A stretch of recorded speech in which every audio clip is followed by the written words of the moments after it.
Hello everyone, আসসালামু আলাইকুম। কেমন আছেন সবাই?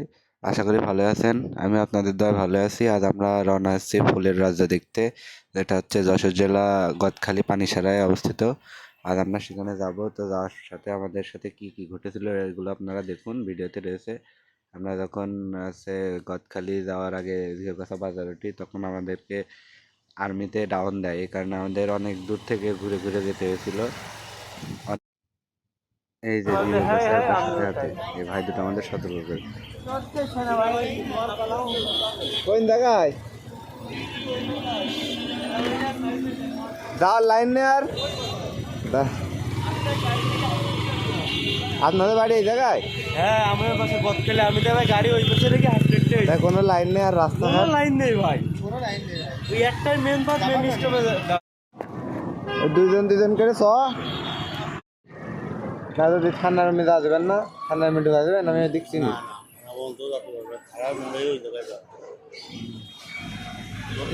সেই করে তাহলে যা আর্মি বনে দাঁড়ায়।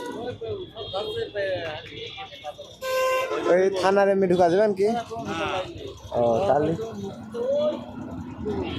আমি বলছি পানি খাওয়ায় তাহলে গেলে এই বাইরে যান মদনপুরের মসজিদে গদখালি ওঠে, তাই তো?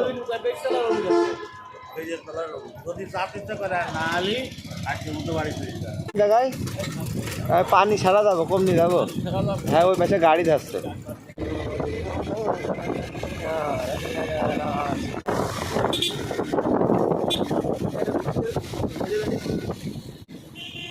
আচ্ছা, বলছি আমরা পানি ছাড়াই যাব।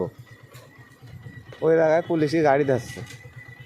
তা মোড়ল গাছি বাজারেতে নাকি ডানি যাতে বললো একজন। হ্যাঁ বাজার মতন পড়বে না, হ্যাঁ, পড়লে একটা ডানি খরচ হয়ে যাবে। ডানি ওটা মোড়ল গাছি বাজার। হ্যাঁ, মুরগ আছে, মুরগ আছে। আচ্ছা, জানি সলিং করবে, সলিং। হ্যাঁ, আচ্ছা, সলিং কত দূর এটা? থেকে ওই ব্রিজ পার হয়ে না বেজতলা, হ্যাঁ হ্যাঁ, ব্রিজ পার হয়ে ব্যাস ওই এতে চলে গেল। আচ্ছা আমরা এই পাশে গেলাম। ঠিক আছে। এই ডানি বানাই का এই যদি আর গাড়ি হলি কাজ করতে বলি যা জান নাকি জান যা পানি ছাড়াই যাব।